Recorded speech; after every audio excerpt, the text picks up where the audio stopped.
Hola, ¿qué tal? Buenas noches, mi nombre es Ximena Herrera y esto es A Primera Hora. Vamos a empezar rápidamente con la información.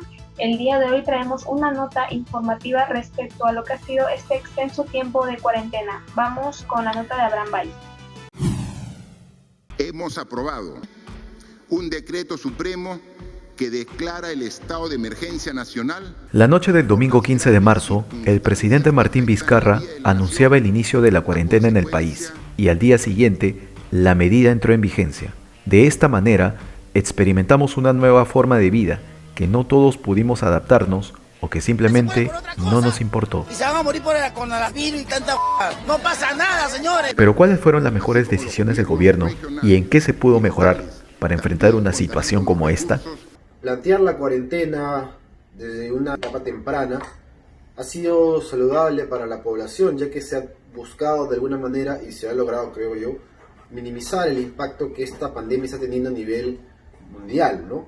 El otro, en el tema de la salud, me parece que ha sido importante lo que se ha discutido ahora último, que es tener una conversación directa y negociación con las clínicas privadas, ya que muchas de ellas estaban aprovechando de la situación y haciendo cobros millonarios a familias que quizás se veían la necesidad de endeudarse de por vida para poder salvar a sus seres queridos. Entre cachetadas, miles de intervenidos, ¿Por qué has estado afuera?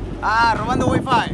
mercados colapsados, mala entrega de bonos, disputas por los retiros de las AFPs, Las AFP funcionan de una manera gangsteril. corrupción en las entidades públicas, hospitales colapsando y un sinfín de anécdotas que podemos seguir enumerando son reflejos de una sociedad y años de un aparato gubernamental tan quebrados como el nuestro. Pero aún teniendo el virus con nosotros, ¿qué nos espera ahora? Yo creo que es una cuestión muy natural del capitalismo. Yo creo que va a ser una cuestión de que cada quien va a tener que velar por sus propios intereses y cuidarse de sí mismo, ¿no? ¿Cómo estuvo nuestra educación cívica estos 100 días? ¿Es difícil cambiar el comportamiento de los peruanos? Preguntas que el tiempo se encargará de responderlas. Seamos conscientes y responsables de nuestros actos. Así evitaremos desgracias que lamentar. Para Primera Hora, informó Abraham Valls. Esto es realmente cierto. Lamentablemente tuvo que ocurrir una crisis de esta magnitud para que nos podamos dar cuenta de las carencias que tiene nuestro país. Muy aparte de ello, se espera que esta cuarentena nos haya servido a todos para poder adaptarnos a una forma de vida y ser más responsables con nuestros actos. Bien, ahora vamos a continuar con otro tema que les ha tocado vivir a los conductores de las diversas líneas de transporte público. Esta nota es de Geraldine Cruzado. En Lima y Callao, el panorama es más desalentador que el día anterior. Largas colas de pasajeros y cuando algún vehículo hace su aparición, todos corren sin ninguna medida de protección, solo con la mascarilla puesta. Los transportistas esperan el acuerdo sobre el subsidio para cubrir sus gastos operativos después de que sus ingresos se vieran perjudicados con la reducción del aforo en las unidades por la pandemia. Como se había anunciado, los transportistas agrupados en la Unión Gremial de Transporte Urbano iniciaron un paro indefinido a fin de que el Ejecutivo les entregue un subsidio que les permita cubrir sus gastos operativos y así no continuar trabajando a pérdida. Y es que la reducción obligatoria del aforo de pasajeros en las unidades de transporte como medida para frenar el avance del COVID-19 generó perjuicios en los ingresos económicos de los transportistas. Cada vehículo pierde entre 300 a 400 soles diarios, porque ellos tenían un aforo de 80 a 90 pasajeros y ahora es de 20 o 30 personas. Si bien los transportistas formales iniciaron esta medida para que el Estado tome en cuenta sus reclamos, también fueron conscientes de que los pasajeros se iban a ver perjudicados. Es así que la falta de buses, además de los daños en la salud, afectó también la economía de los usuarios, que debido a la premura del tiempo optaron por tomar taxis o colectivos informales. Estos habían incrementado sus pasajes al conocer la alta demanda. Según los transeúntes, los precios habían aumentado hasta el doble de lo normal. Otras personas usaron el servicio del Metropolitano, corredores complementarios y el tren eléctrico, por lo que sus estaciones presentaron aglomeraciones. Carlos Lozada, titular del Ministerio de Transportes y Comunicaciones, ofreció una conferencia de prensa en la que anunció que el Consejo de Ministros evaluará la implementación del subsidio en Lima y Callao y en otras 27 ciudades del país.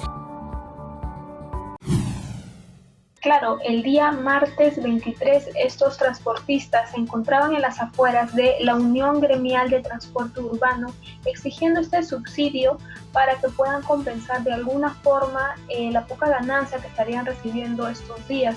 Por otro lado, cabe resaltar que el 28 de mayo la Autoridad de Transporte Urbano para el Lima y Callao, María Jara, había informado que dejó el decreto en el Ministerio de Economía y Finanzas. Este manifestó que hasta el día de hoy no había recibido ninguna solicitud por parte de esta entidad. Entonces cabe señalar que se espera un acuerdo de coordinación por parte de estas entidades para el bienestar y la economía de los ciudadanos.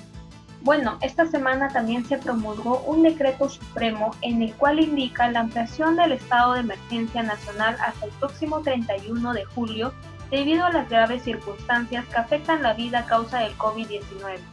Esta cuarentena será focalizada para menores de 14 años, mayores de 65 años y personas que tengan 2 o más enfermedades, las cuales continuarán con el aislamiento social obligatorio. Para el resto del país, se levantará la cuarentena y la inmovilización social obligatoria, pero se mantendrán ciertas restricciones como los aforos no superiores al 50% en bancos, establecimientos de comida rápida, entre otros, para evitar aglomeraciones. Sin embargo, la medida seguirá siendo de carácter obligatorio en los departamentos de Arequipa, Junín, Huánuco, San Martín, Madre de Dios y Ancash, donde sus habitantes solo podrán moverse para acceder a servicios y bienes esenciales. Sumado a esto, también se estableció un nuevo horario para el toque de queda, que regirá desde el miércoles 1 de julio a nivel nacional, en el cual se estableció que será desde las 10 de la noche hasta las 4 de la mañana.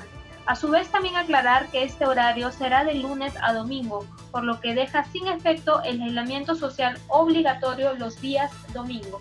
Bien, continuando con la información, veremos la problemática que viven algunos ciudadanos con respecto a los elevados costos de las clínicas en nuestro país. Vamos con la nota de Yadira Toledo. La cantidad de denuncias de muchos peruanos por las elevadas tarifas que las clínicas privadas han venido cobrando por atender a los pacientes de COVID-19 ha logrado que el presidente Martín Vizcarra dé un ultimátum público a las clínicas para que negociaran una tarifa razonable que el Estado pueda pagar. Vamos a esperar 48 horas para que llegue un acuerdo y esperemos que así sea. De no ser el caso, pensando en la salud, en la vida y pensando en el artículo número 1 de la Constitución, invocaremos al artículo 70 de la Constitución. Horas después de este ultimátum, las clínicas lograron un acuerdo del precio que cobrarán y que será cubierto por el Estado para la gente a la que el sistema público ya no alcance a atender. Las clínicas cobrarán una tarifa plana de 55.000 soles por la atención de cada paciente con coronavirus, sin importar el tiempo que el paciente esté internado. Esta medida no solo alcanza a pacientes derivados de un hospital, sino también a quienes buscan atención directa en una clínica. Yadira Toledo para Primera Hora. Se espera, por supuesto, que el Estado se pueda hacer cargo de estos montos si llegaran a acudir los ciudadanos a estas clínicas por falta de capacidad en los otros hospitales. Vamos con el primer corte comercial y regresamos.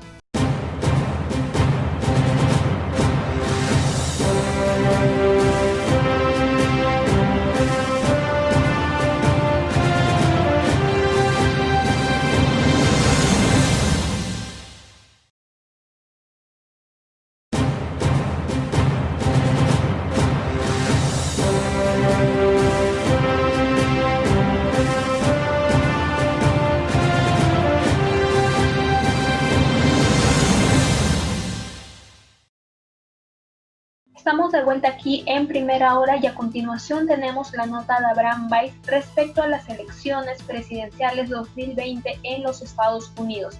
Vamos con la nota.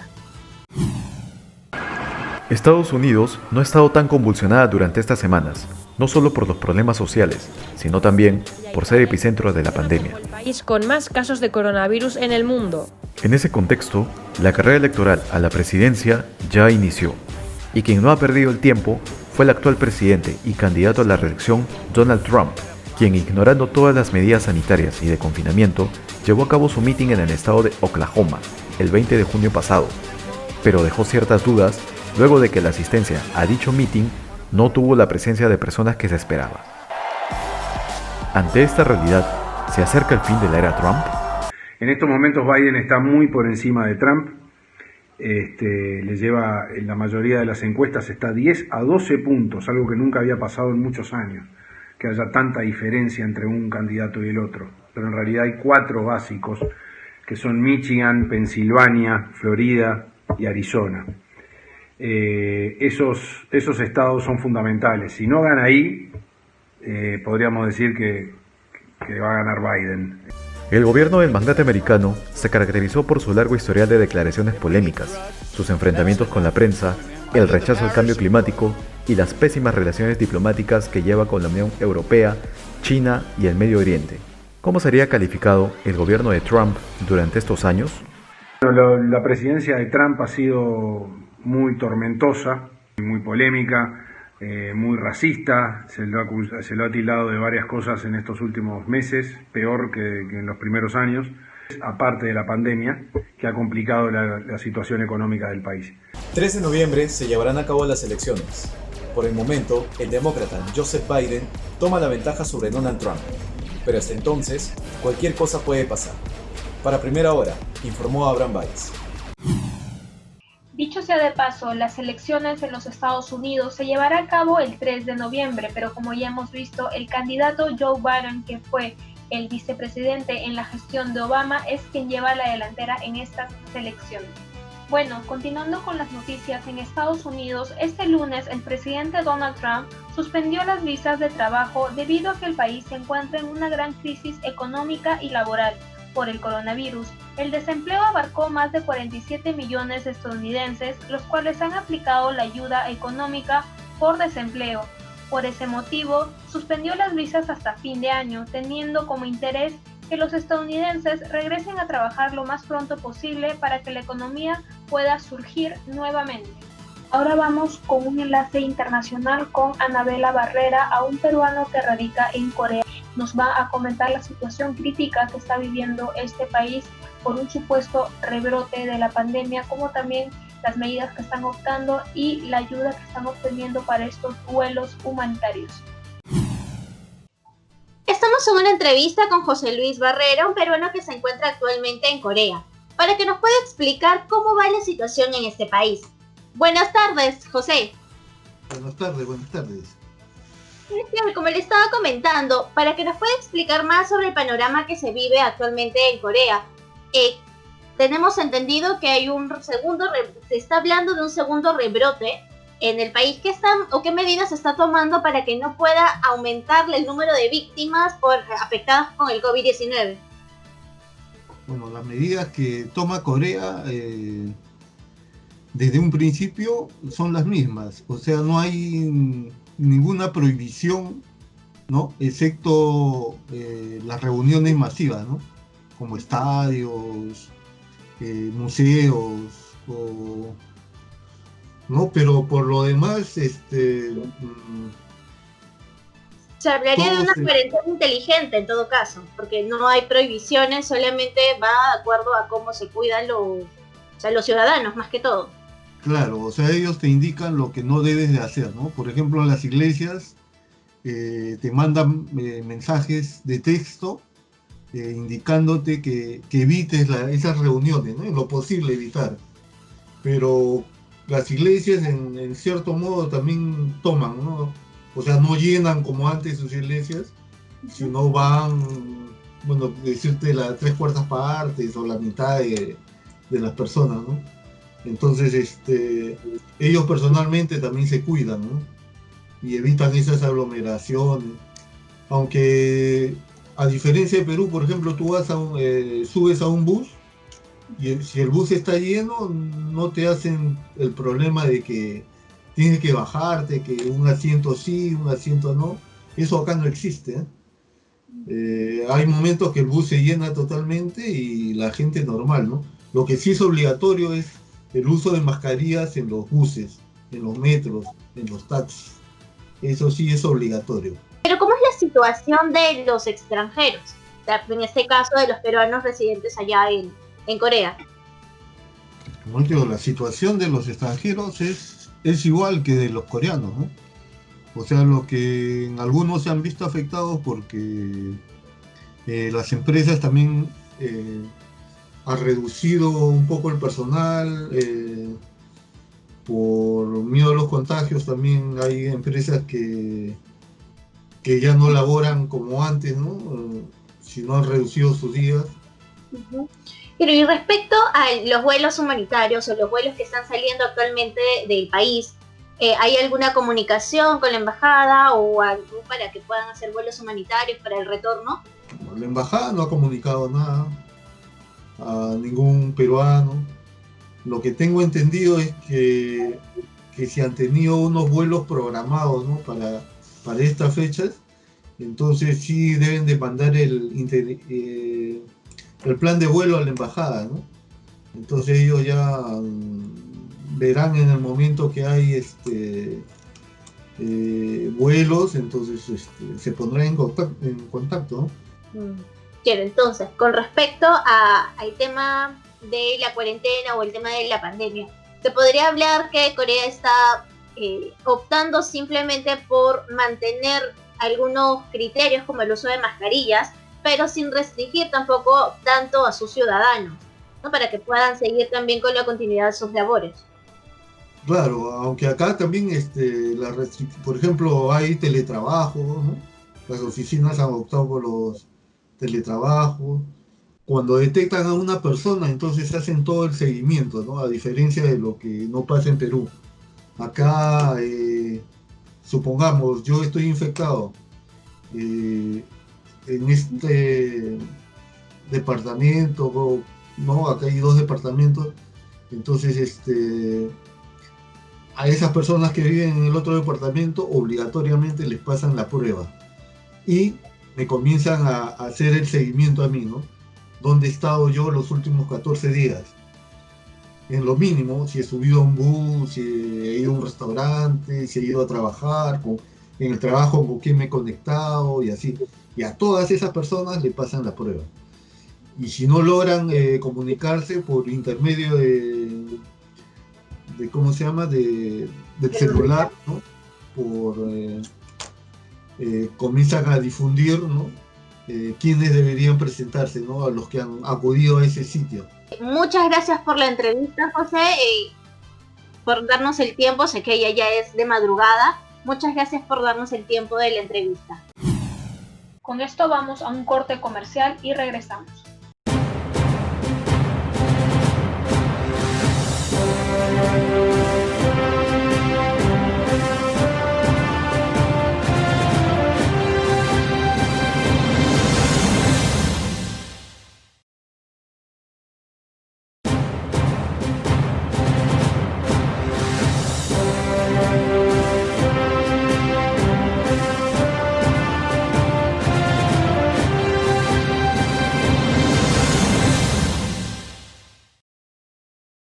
Nos encontramos de vuelta en Primera Hora y otro de los temas controversiales en esta semana ha sido la contratación de los excongresistas al Parlamento como asesores de comisiones del Congreso. En este listado podemos ver a Karina Beteta con el actual cargo de asesora principal en la Comisión de Inteligencia, también a Milagros Salazar de la bancada Fuerza Popular, se encuentra en la Comisión de Relaciones Exteriores, y Luis Galarreta, expresidente del Congreso, ahora actual asesor principal de la bancada de Fuerza Popular, entre otros.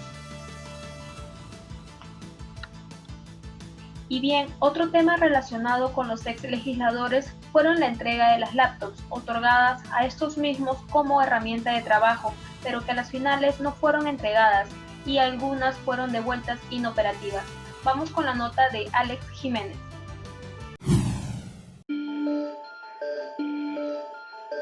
Oficinas Administrativas del Legislativo enviaron a la mesa directiva la relación de los ex parlamentarios que no entregaron las computadoras portátiles, los cuales fueron asignados para cumplir su función legislativa, de acuerdo al informe enviado el pasado 10 de junio. En el informe dirigido al jefe del Departamento de Tecnologías de la Información, se especifica a los ex legisladores que no devolvieron las computadoras portátiles. Estos son Luis Galarreta Velarde, Yesenia Ponce Villarreal, Carla Scheffer Cucuriza, Roberto Vieira Portugal, Luciana León Romero, Clayton Galván Bento, Javier Velázquez Quesquén, Alberto Quintanilla Chacón. El informe también adjunta una lista de 11 ex parlamentarios que entregaron las computadoras portátiles, pero que actualmente se encuentran en un estado inoperativo. Estos son Tania Paronia Tarqui, Gladys Andrade Salguedo, Gloria Montenegro Figueroa, Alejandra Aramayo Gaona, Alberto Oliva Corrales, Sergio Dávila Vizcarra, Zacarías Lapa Inga, Cecilia Chacón y Carlos Domínguez Herrera. Fue el segundo vicepresidente del Legislativo, Guillermo Aliaga Pajares, quien solicitó el acceso al estado de los equipos encontrando esta situación. Se espera que esta lista de congresistas pueda ser regularizada y conforme vayan entregando las laptops pueda ser aclarada y actualizada para evitar mayores inconvenientes. A continuación vamos a tocar un tema que ha salido a relucir estos últimos días con la propuesta de algunas bancadas para eliminar la inmunidad parlamentaria. Esta nota la tiene Yadira Toledo. En la última campaña electoral, la inmunidad parlamentaria fue uno de los temas de las elecciones congresales, ya que un sector del Congreso y de la opinión pública considera que es un beneficio usado por los legisladores para burlar su responsabilidad ante la justicia. Los partidos políticos como Acción Popular, Alianza para el Progreso, Partido Morado y Somos Perú fueron quienes propusieron eliminar esta inmunidad parlamentaria. Pedimos, exigimos que se elimine la inmunidad parlamentaria por completo. No queremos que se establezcan plazos de silencio positivo o cosas parecidas. Ahora, en el nuevo predictamen, se ha planteado modificar el artículo 93 de la Constitución para que el levantamiento ya no esté en manos del Congreso, sino en manos de la Junta Nacional de Justicia. Esta solicitud de levantamiento sería para casos de flagrancia en la comisión de algún delito por parte de los parlamentarios y en casos de sentencias condenatorias.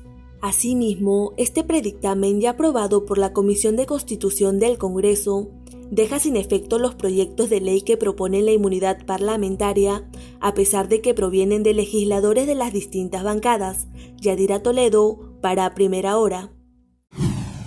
De alguna forma, esta medida sería correcta porque posibilita o faculta a las autoridades correspondientes a que puedan ser investigadas de algunos casos ilícitos que estos puedan realizar. Bueno, ahora ya será posible el retiro de la ONP. La Comisión de Economía del Congreso aprobó la devolución total de los aportes luego de varios cambios que se realizaron en ella. Esta permite la liberación de sus aportes para quienes no llegaron a los 20 años y para los exaportantes mayores de 55 años. Para los afiliados activos, el retiro sería hasta 4.300 soles. Esta aún sigue siendo evaluada por el Congreso para que pueda ser aceptada y a su vez se inicia el procedimiento de cómo acceder al retiro. Ahora pasamos a un corte comercial y regresamos.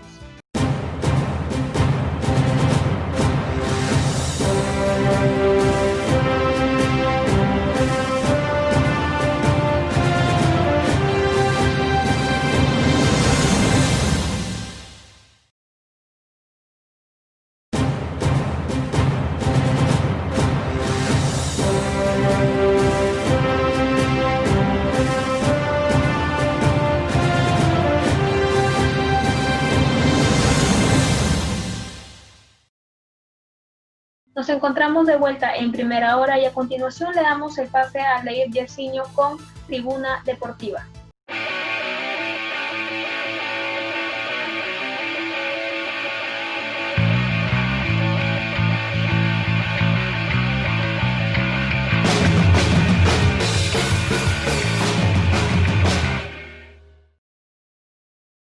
Muy buenas noches amigos, bienvenidos a una nueva edición aquí en Tribuna Deportiva. Rápidamente pasamos con el desarrollo de la información para decirles que los jugadores, los protagonistas de la Liga 1 de nuestro torneo peruano ya están pasando por los exámenes de descarte de COVID-19, ¿no? Ampliamos la información con la siguiente nota. Adelante. Todo va quedando listo para el reinicio de la Liga 1 este 31 de julio. Ya varios equipos de la primera división están cumpliendo con los protocolos de salubridad establecidos por el gobierno y la Federación Peruana de Fútbol. Uno de los requisitos es que todos los jugadores y miembros del club deben pasar por un examen para el descarte de COVID-19 y es algo que ya se está cumpliendo. Clubes como Universitario, Alianza Lima, Sporting Cristal, Cantolao, Municipal, UTC, Manucci, Carlos Stein, Deportivo Yacuabamba y Cienciano ya pasaron por sus respectivos exámenes respetando la programación que brindó la federación. Sport Boys también pasó por los exámenes y en los resultados se dieron con la sorpresa que 2 miembros de su plantel habían dado positivo al COVID-19. Se trata de un jugador de las menores que había subido al primer equipo recientemente y el otro infectado sería un miembro del personal auxiliar. Desde que se conocen los resultados, ambos se encuentran guardando cuarentena. Similar fue el caso en Universitario.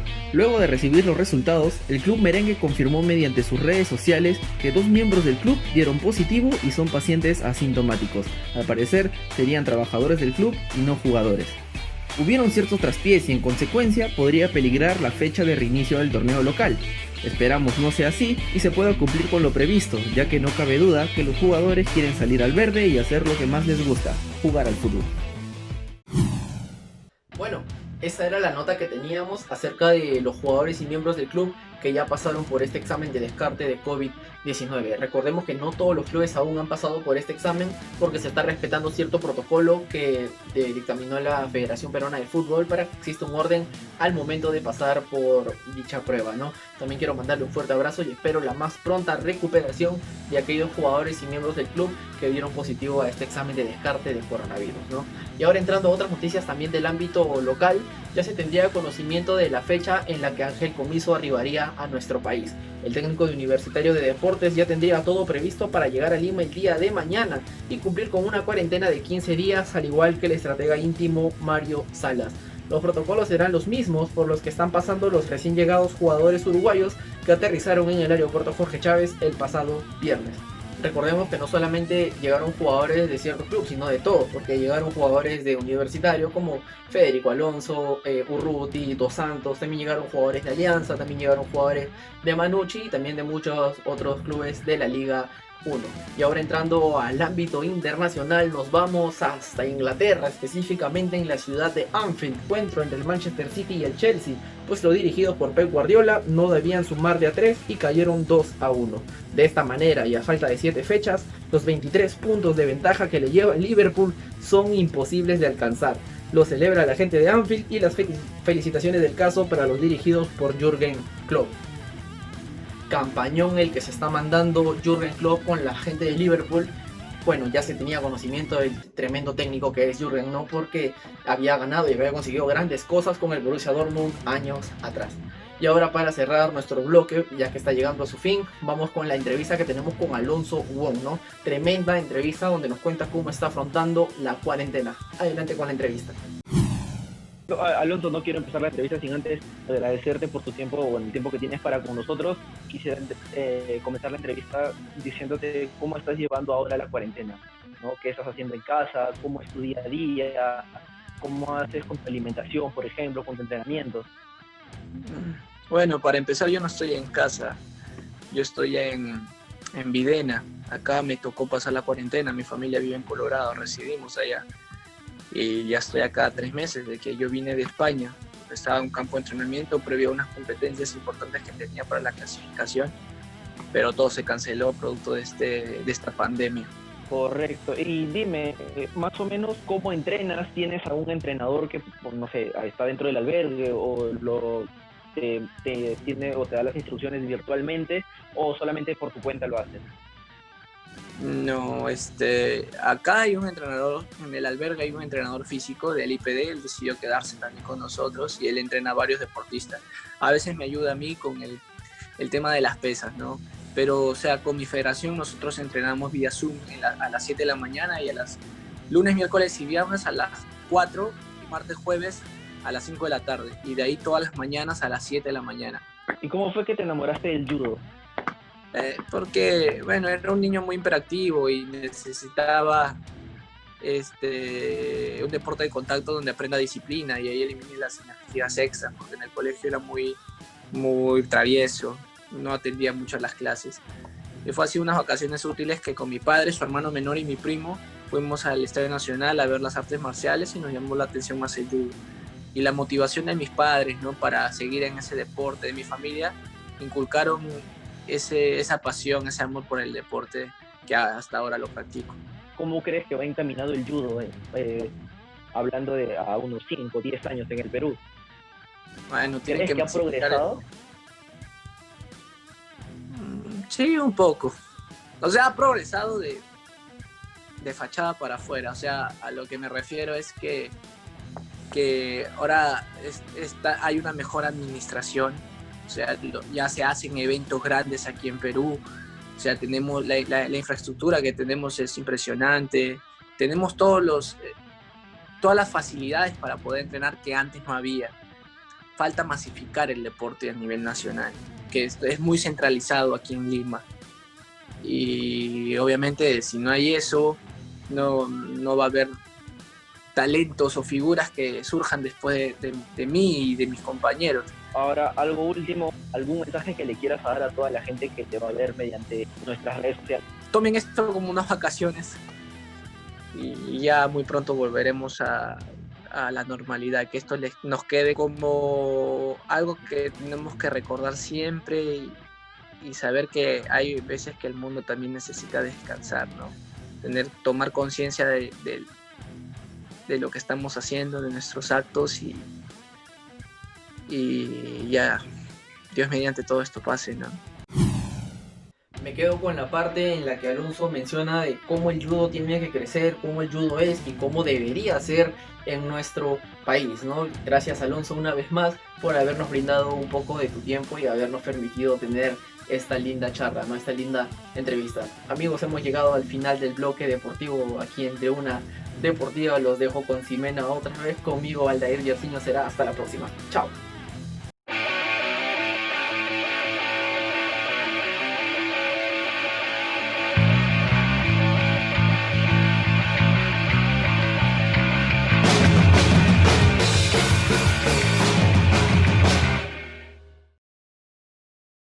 Bueno, esto ha sido todo por hoy en Primera Hora. Gracias por acompañarnos y nos encontramos la próxima semana. Buenas noches.